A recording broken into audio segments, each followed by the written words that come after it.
Sur une route de campagne, en région parisienne, Florent Hubert, ingénieur développement chez Renault, est heureux comme un enfant. Il pilote ce prototype, la toute première Alpine 100% électrique et composée en partie de fibres de lin.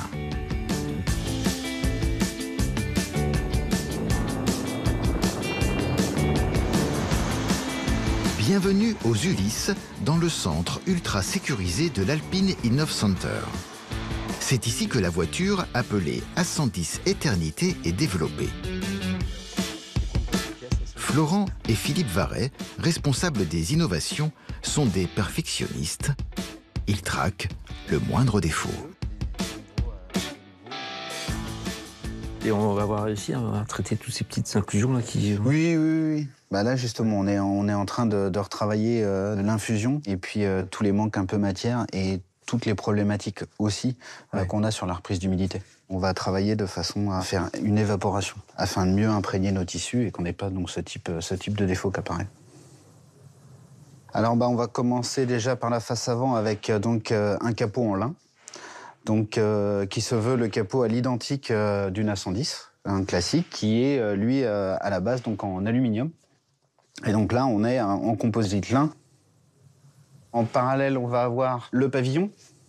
Donc là, en fait, on a une lunette arrière avec également le lin. Et tout ça travaillé dans la même trame. C'est la couleur naturelle, c'est pas une peinture imitation lin. Ah, du tout. C'est vraiment du lin. Et dans le souci du détail, on a aligné complètement en fait nos tissus. Donc avec un soin apporté à l'orientation de trame et un respect de celle-ci.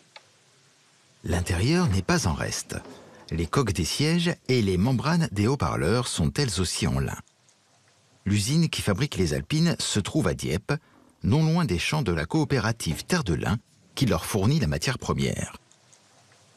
Ça participe aussi à notre côté éco-responsable, puisqu'on diminue finalement aussi nos trajets, donc tout l'aspect logistique et autres.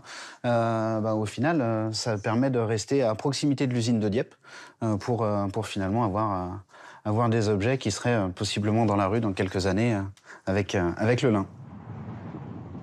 L'utilisation du lin sur cette auto traduit notre volonté d'avoir des voitures éco-responsables et donc de ne pas avoir que la motorisation et la propulsion électrique, mais aussi d'apporter dans cette auto-là des éléments qui se veulent aussi éco-responsables.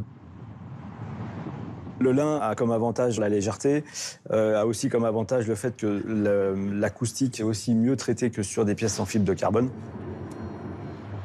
Et puis on peut aussi assez facilement transposer le lin sur des pièces d'habillage intérieur.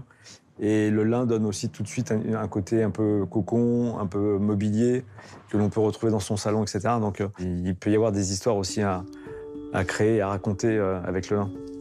Non, puis le lin, on le porte sur soi, on l'a à la maison, enfin, c'est ça. C'est une matière noble. On a un beau support et puis maintenant, on va le faire vivre avec toutes nos idées.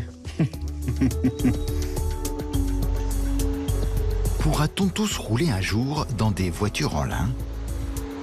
Jusqu'où notre imagination nous conduira pour trouver encore et toujours de nouvelles utilisations de cette plante surprenante? Un trésor français qui n'en finit pas de faire rayonner notre pays, notre savoir-faire et notre créativité.